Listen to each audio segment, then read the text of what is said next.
Hello everyone, আসসালামু আলাইকুম। তো আজকে ঘুরতে ঘুরতে বাণিজ্য মেলায় চলে গেলাম। এটা হচ্ছে মানিকগঞ্জ বাণিজ্য মেলা হচ্ছে। তো সেইখানে চলে গেলাম আজকে। তো ঢুকতে এখানে টিকিট কাউন্টার, সেখান থেকে টিকিট কেটে নিতে হবে। তো টিকিটের মূল্য ছিল 20 টাকা।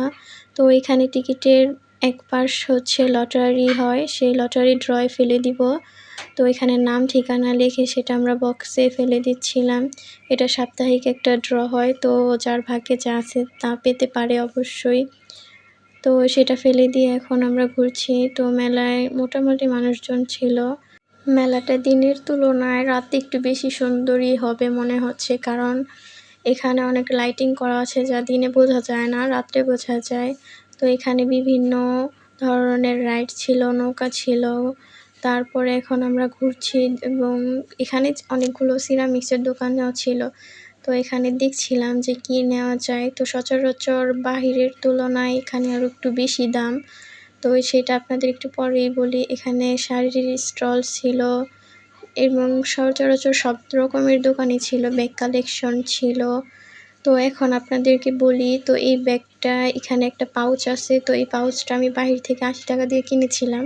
তো এখানে আমার কাছে 220 টাকা দাম বলছিল, তো 1 টাকাও সে কমাবে না। তো তেই বোঝা যাচ্ছে যে বাহিরের তুলনায় এখানে অনেক কিছুর দাম বেশি। তো পুরো মেলাটা ঘুরে ঘুরে দেখছিলাম। তো আশেপাশে অনেক স্টল আছে যেগুলো এখনও দেখা হয়নি, তো সেগুলো সব আস্তে আস্তে দেখছি। তো জিনিসের দাম বেশি বলার কারণ আছে, কারণ এই পাখির বাসাটা দাম বলছিল 700 টাকা, তো 1 টাকাও সে কমাবে না।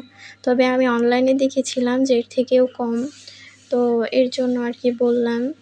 তো কোয়ালিটি কেমন সেটা জানি না।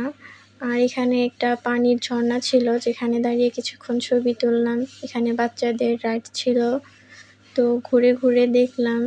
তো এখন বেশিক্ষণ দেরি করব না, তাই চলে যাচ্ছি, কারণ আমি বেশিক্ষণ ছিলামও না, তেমন ভালো লাগেনি আমার কাছে। তো একটু ঘোরাঘুরি করে এখন আমরা চলে যাব। তো আমাদের বাইকটা এখানে রাখা ছিল পার্কিংয়ে, সেখানে আমরা পার্কিং থেকে গাড়িটা নিয়ে এখন বাসার দিকে রওনা দিব। তো বাসায় রওনা দেওয়ার সময় দেখলাম যে রাস্তায় অনেক জ্যাম ছিল, যার কারণে একটু পরে বের হলাম। বের হয়ে আস্তে আস্তে চলে যাব। এখন আমরা বেউথা ব্রিজে একটু থেমেছিলাম যাওয়ার সময়। থেমে এখানে একটু ফুচকা আইসক্রিম খেয়ে তারপরে বাসায় চলে গিয়েছিলাম। তো মেলা আমার কাছে তেমন একটা ভালো লাগেনি। তো সবার কাছে ভালো লাগতেও পারে, কিন্তু আমার কাছে তেমন ভালো লাগেনি।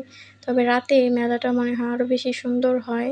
তো আইসক্রিম খেয়েই আমরা বাসায় চলে আসছি। তো আল্লাহ হাফেজ।